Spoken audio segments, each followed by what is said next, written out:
Muy bien, hermanos, bienvenidos a este nuevo video del canal. Y ahora estamos con una persona que nos puede decir mucho acerca del servicio de adoración como un modelo de renovación pactual, con el pastor Wesley Baker.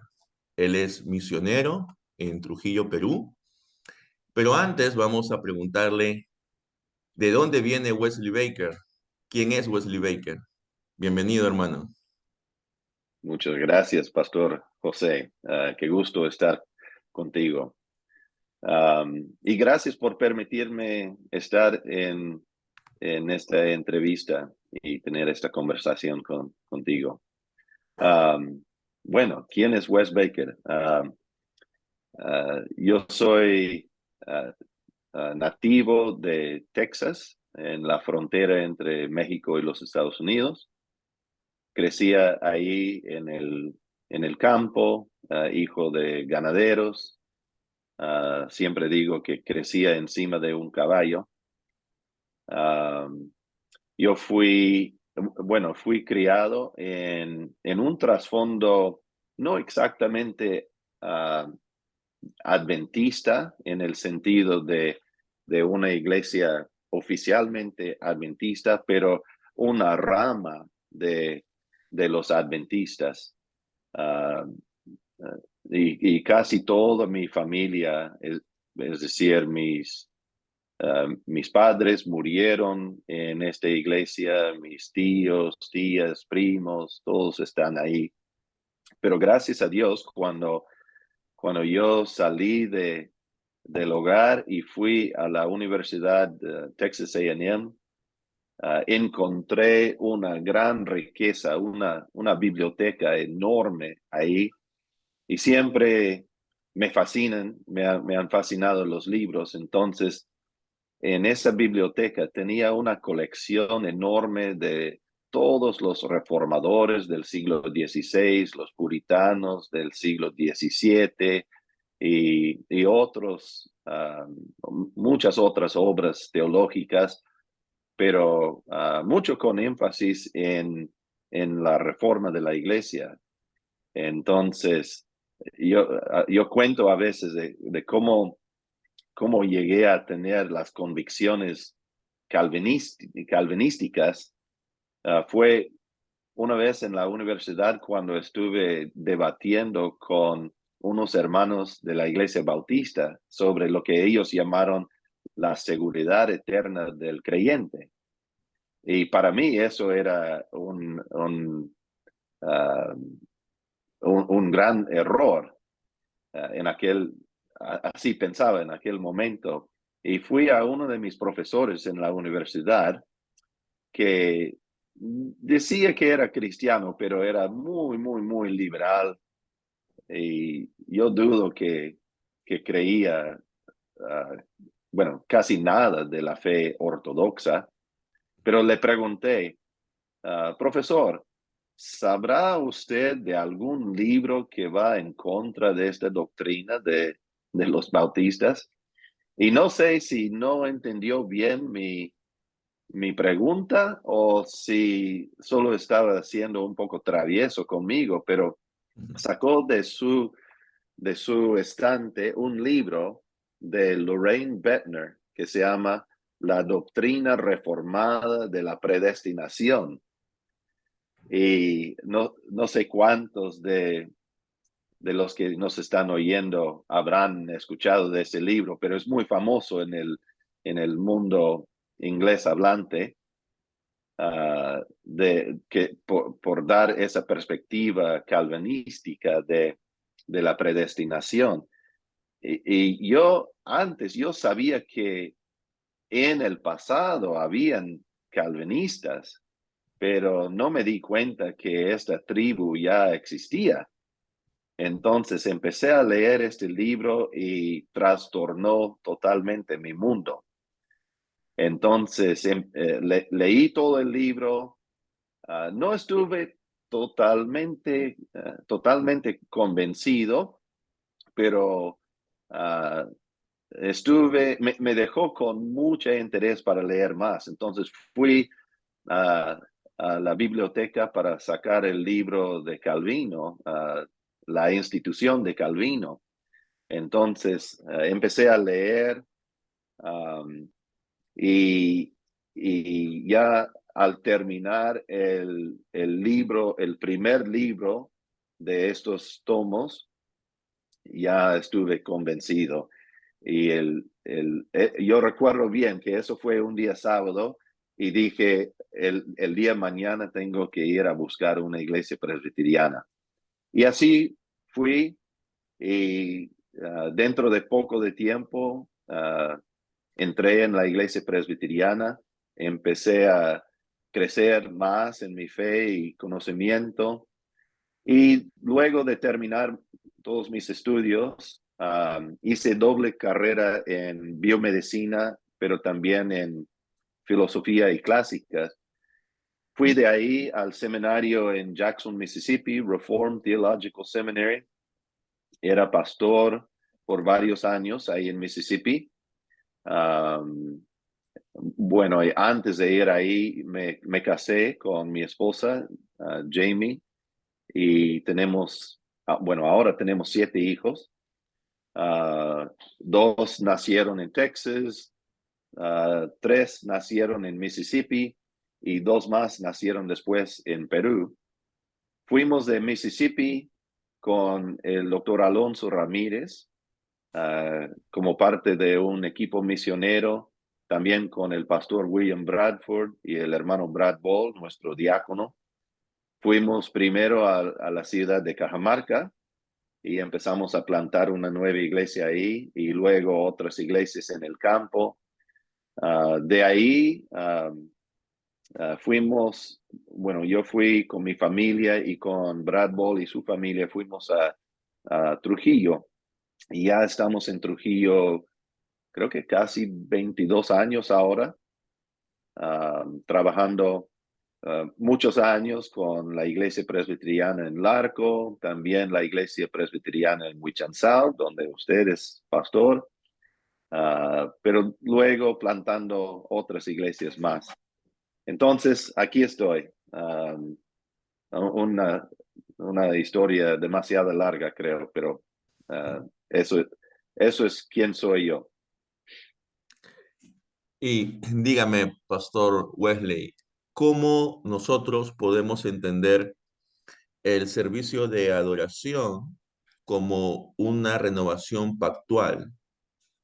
Porque en muchos casos se centra el servicio de adoración en sí, darle la gloria a Dios, pero ¿qué se entiende exactamente por darle la gloria a Dios? Porque yo puedo darle la gloria a Dios, pero desde mi propia perspectiva, no de una perspectiva bíblica pactual.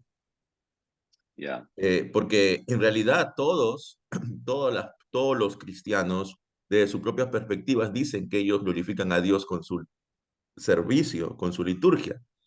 ya, Y también, si nos pudiera hablar antes de esto un poco acerca de la teología pactual y okay, la importancia de la teología pactual como clave dentro de la teología reformada.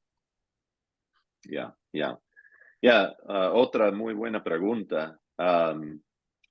Y creo que es importante porque hay muchas diferentes ideas entre los cristianos en el día de hoy de exactamente qué es el culto, qué es lo que, o la adoración dominical, qué es lo que pretendemos hacer cuando la asamblea se reúne. Algunos tienen la idea de que es un evento evangelístico, otros tienen la idea de que es un evento de autoayuda, de tal vez animarnos, a hacernos sentir mejor por escuchar un bonito mensaje animador y muchas otras ideas. Tal vez entre las iglesias evangélicas en nuestro día, el concepto principal o el patrón o el modelo principal del culto sería más como un concierto cristiano, un concierto con la buena música, una banda, y dentro de este concierto, entonces, cuando todos llegamos a tener un sentido de amor y un sentido bonito de un corazón muy uh, calentado con amor, entonces nos pueden predicar el evangelio. Entonces muchos tienen más o menos ese concepto, pero yo como presbiteriano, yo creo que debemos entender lo que hacemos en la reunión principal de la iglesia cristiana en los días domingos, el día del Señor. Tenemos que entenderlo más ampliamente desde la perspectiva del pacto que Dios ha hecho con su pueblo. En la Confesión de Fe de Westminster, por ejemplo, yo diría que el hilo rojo que corre desde principio a fin de esta confesión de fe es la teología del pacto. Habla de muchas otras cosas, pero es casi como todo se cuelga de esta doctrina del pacto entre Dios y su pueblo. Y esta doctrina del pacto, si puedo resumirlo brevemente, es la idea de que Dios primero hizo un pacto de obras o un pacto de creación con Adán en el huerto de Edén cuando le creó a su imagen y semejanza. Le dijo a Adán y a Eva que se fructifican, se multiplican y que llenen la tierra y que tenían que sojuzgar la tierra, tomar dominio sobre la tierra. Pero Adán estuvo en el huerto de Edén. Bueno, estoy resumiendo grandemente muchas cosas acá, pero el huerto de Edén en la Biblia figura como el primer santuario donde Dios uh, se puede encontrar con su pueblo.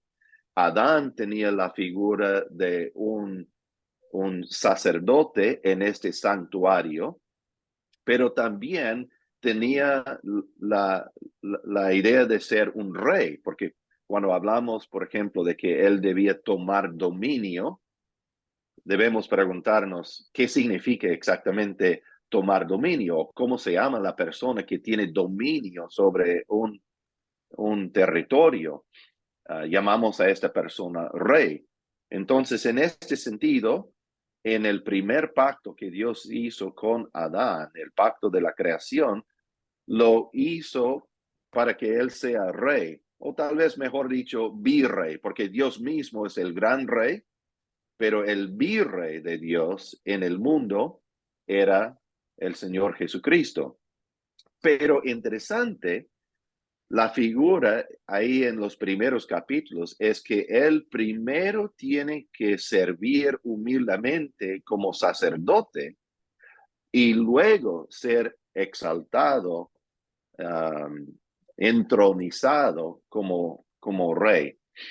Um, bueno, podemos conversar más de esto más adelante si desea, um, pero primero es esta figura del pacto entre Adán y Dios y cómo es que Adán es la cabeza pactual de toda la raza humana que vendría de él y de su esposa Eva, y también cabeza pactual de toda la creación.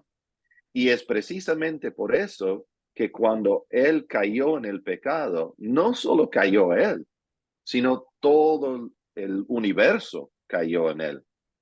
Y la tierra, por ejemplo, producía cardos y espinos desde ese momento. Y difícilmente daba su fruto a Adán como su agricultor.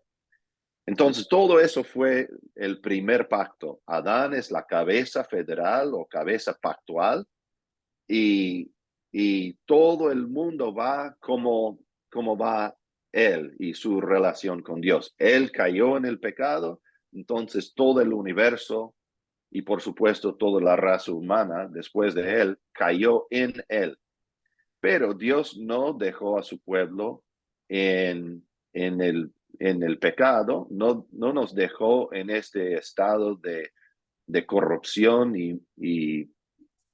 de miseria, sino Él hizo otro pacto, un segundo pacto que llamamos normalmente el pacto de gracia, y eso se menciona por primera vez implícitamente en Génesis 3:15, donde menciona que la simiente de la mujer tenía que aplastar la cabeza de la serpiente. La serpiente es la figura de Satanás, la mujer es la figura del pueblo de Dios o la iglesia, podemos decir, y la simiente de la mujer es el Señor Jesucristo, que nació de, del pueblo de Dios. Podemos leer un comentario en esto en Apocalipsis 12, por ejemplo, donde la iglesia o el pueblo de Dios es la mujer que da a luz a su hijo, ese hombre que tiene que aplastar la cabeza de la serpiente, pero luego menciona el resto de sus hijos, es decir, todos los cristianos. Entonces, con esto tenemos la idea de que Cristo vino para deshacer la obra del maligno y deshacer ese desastre que hizo Adán, o mejor dicho, arreglar el desastre que hizo Adán.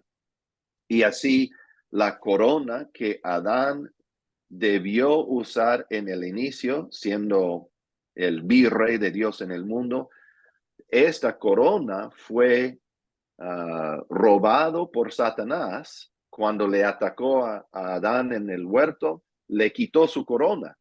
Y es por eso que el resto de la Biblia habla de Satanás como el príncipe de este mundo, el príncipe de la potestad del aire. El Señor Jesús, 3 veces en el libro, en el Evangelio según San Juan, le dice príncipe de este mundo. La figura es que Satanás le robó su corona, pero luego Jesucristo es quien vino aplastando la cabeza de Satanás y tomando de nuevo la corona de Adán, y Jesucristo entonces es el nuevo Adán en ese nuevo pacto y en esta nueva creación.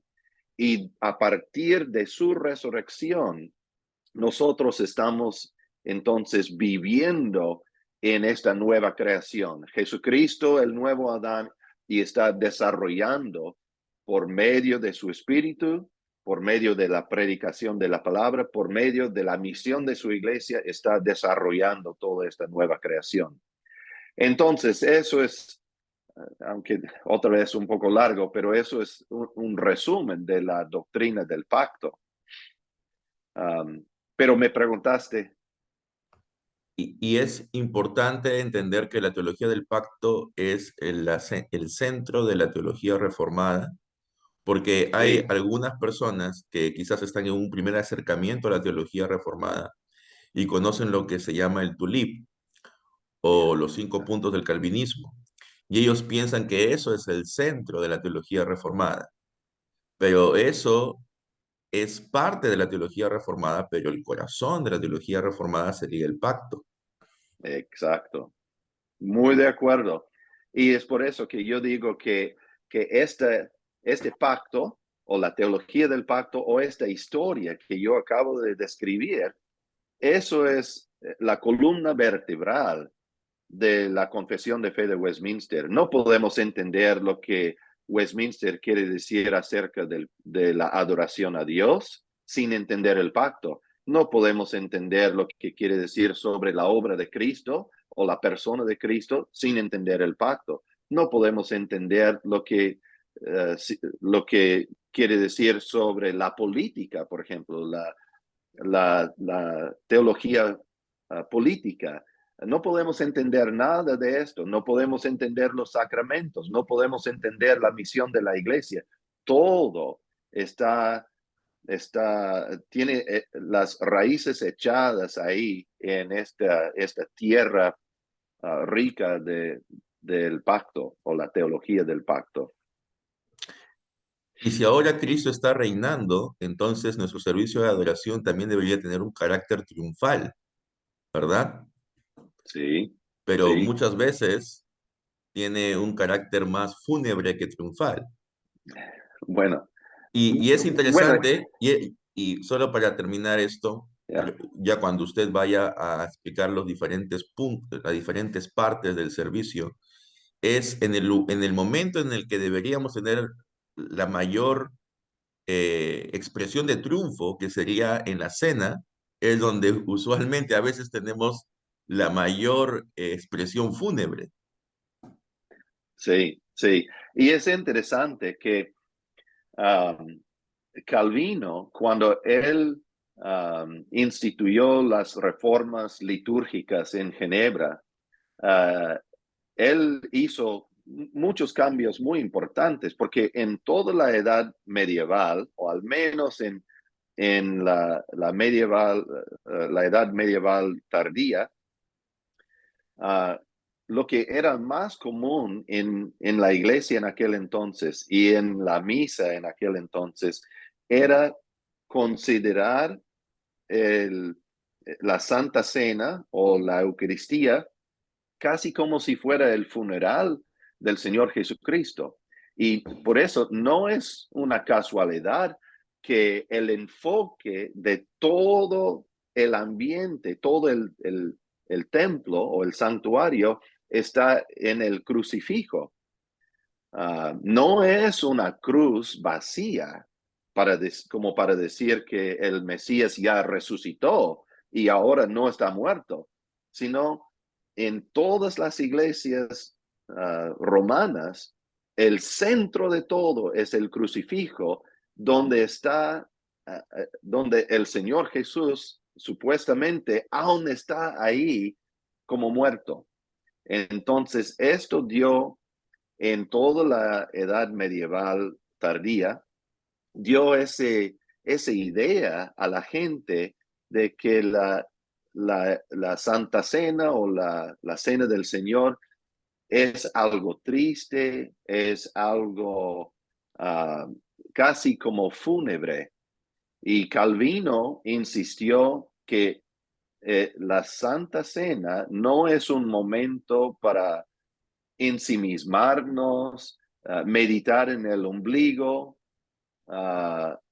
incurvarnos en nosotros mismos, sino deberíamos entender la Santa Cena como una participación ahora por anticipado en las bodas del Cordero del día futuro, en el gran día del Señor, en la gran celebración de su victoria, en la celebración última de este nuevo pacto. Entonces, Calvino quería mostrar en la liturgia misma esta figura de gozo y alegría, y por eso él instituyó el cantar de salmos en el momento de distribuir los elementos, porque él dijo explícitamente, no quiero que la gente esté meditando en su ombligo, ensimismándose, incurvándose en sí, sino quiero que estén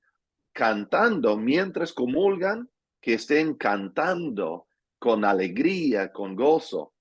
Y en ese sentido, toda la liturgia reformada tiene, especialmente después del sermón, o podríamos decir después de la confesión de pecados y la declaración de perdón de parte del ministro, entonces todo es un creciendo llegando a la mesa. Y ahí en la mesa es como una explosión de alegría, de gozo, de celebración en la gloria de Jesucristo en su gran victoria.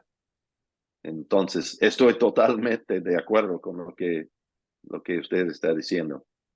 Ahora, en toda comunión, en toda renovación pactual, hay una comida pactual. Sí, Esto implica que si el servicio es una renovación pactual, debería haber en los servicios la comida pactual, que es la cena del Señor. Sin embargo, en algunas iglesias reformadas no se hace esto. ¿Qué opina al respecto? ya, bueno, es interesante. Bueno, lo que dices de que en la Biblia, toda renovación del pacto o toda ceremonia del pacto siempre culmina en un banquete entre los pactantes. Ahora, espero que no puedan escuchar mi perrita que está Ujú. ladrando. Um, um, bueno, eso me distrae un poco. Um, entonces, desde los primeros días de la iglesia primitiva hasta la reforma en Zúrich con Zwingli, en todo este tiempo no hay ningún momento, no tenemos registrado ninguna opinión de ningún cristiano en ninguna parte del mundo occidental o oriental. No tenemos ninguna opinión registrada de que el culto normal de los cristianos en el Día del Señor puede hacerse sin la Santa Cena. Era algo tomado por obvio que la Santa Cena tiene que estar incluido cada domingo en la liturgia principal de la iglesia. Pero fue por primera vez en Zúrich donde hubo este cambio. Pero Calvino y Martín Butzer y Tomás Cranmer y Lutero y todos, casi todos los demás reformadores estuvieron totalmente en desacuerdo con Zwingli y los de Zurich sobre este punto. Calvino, es interesante, Calvino trabajaba en Ginebra. Las autoridades de la ciudad, ellos habían sido formados más o menos por el ministerio de Zurich primero. Y también ellos tenían algo de esta idea medieval de que la Santa Cena es como el funeral de Cristo o algo así. Entonces, para ellos no querían celebrar la cena cada semana. Y por eso las autoridades civiles nunca permitieron a Calvino y los pastores en Ginebra celebrar la cena semanalmente. Pero Calvino dijo, incluso cuando él estuvo por morir y estaba escribiendo su último testamento, él escribió y dijo que estaba escribiendo este testimonio para que el mundo sepa que hasta su muerte estuvo convencido de que la práctica en Ginebra obligada por estas autoridades era una práctica inicua. Eso era su palabra, una práctica inicua de excluir la Santa Cena. Él dijo que la Santa Cena debería ser al menos cada vez, cada semana. Um, y, y es interesante también en la estructura de su liturgia. Y creo que vamos a hablar un poco más, vamos a volver a este tema del pacto más adelante, pero Calvino y Martín Butzer, Juan Knox, los puritanos,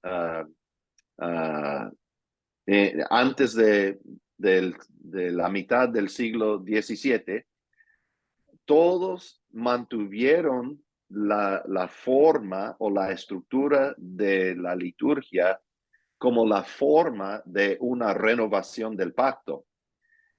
Y esto pone por ejemplo, la oración principal, la oración pastoral, la colección de los diezmos y ofrendas, limosnas, todo, y también la mayor parte de la alabanza fue puesto después del sermón.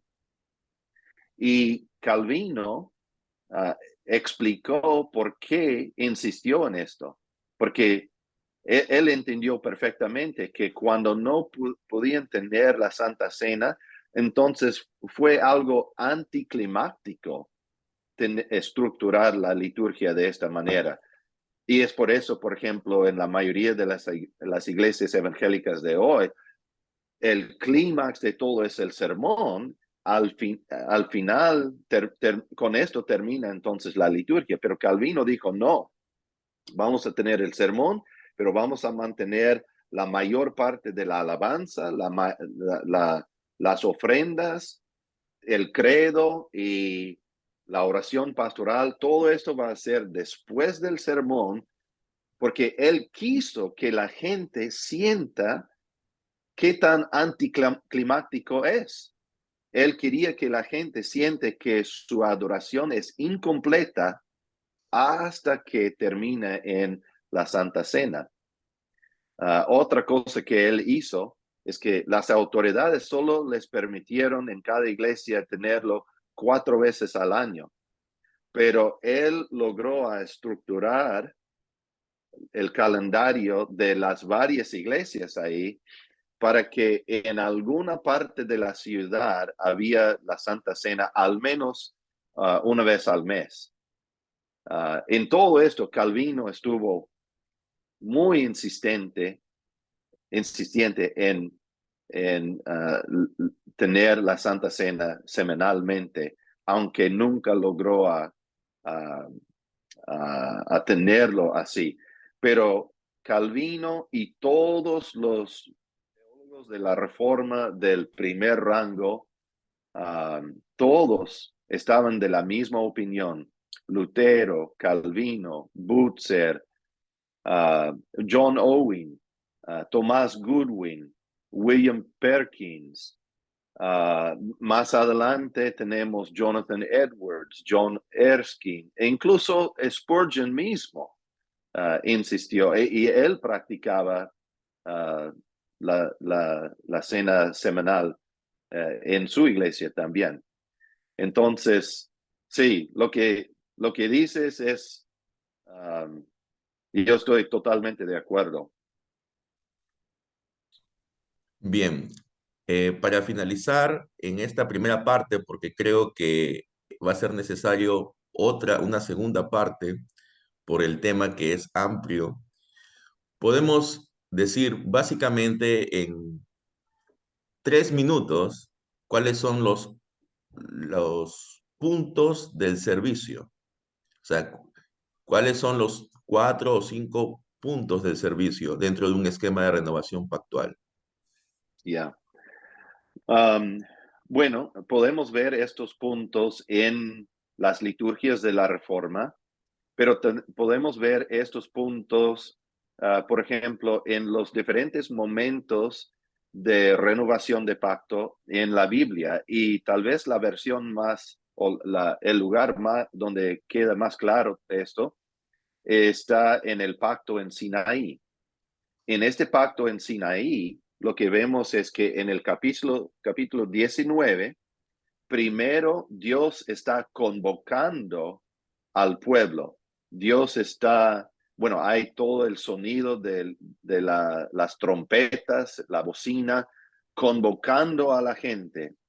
Eso es como el llamado a la adoración, en que Dios emite esta orden a todo el universo que lleguen a sus pies ante su trono de gracia para adorarle a él. Entonces, eso es lo que vemos en el capítulo 19, pero justo ahí con este llamado a la adoración, y creo que tú dijiste algo de esto en un video anterior, pero la figura es que cuando Dios nos convoca, y nos dice que debemos entrar en su presencia y nos damos cuenta que Él es el Dios tres veces santo, Él es el Dios del arbusto que estuvo con llamas de fuego, aunque no se consumía, o Él es el Dios de la gran teofanía con la nube oscuro, los relámpagos y todo esto encima del monte. Cuando nos damos cuenta que es este Dios santo, santo, santo que nos llama a entrar en su presencia, la primera cosa es decir con Isaías, por ejemplo, en Isaías 6, ay de mí, soy hombre de labios inmundos y vivo en medio de un pueblo inmundo. Es decir, cuando Dios nos llama a su presencia, inmediatamente nos damos cuenta que no somos dignos de estar en la presencia de Dios. Tenemos corazones corruptos, tenemos malos hábitos que van en contra de la ley de Dios. Entonces, la primera cosa que debemos hacer es, es limpiarnos, es decir, lavarnos espiritualmente hablando. La figura en Éxodo 19 es la idea de Dios dice a Moisés que la gente tenía que santificarse antes de entrar en la presencia de Dios. Y entonces esto corresponde lo que es para nosotros después del llamado a la adoración, lo que es la confesión de pecados y la declaración de perdón de parte del ministro. Bien, entonces, pastor, la confesión de pecados junto con los otros puntos los veremos en la segunda parte de esta Ok, entrevista. ya, Hay ok. mucho más por tratar de este tema del servicio de adoración como renovación pactual.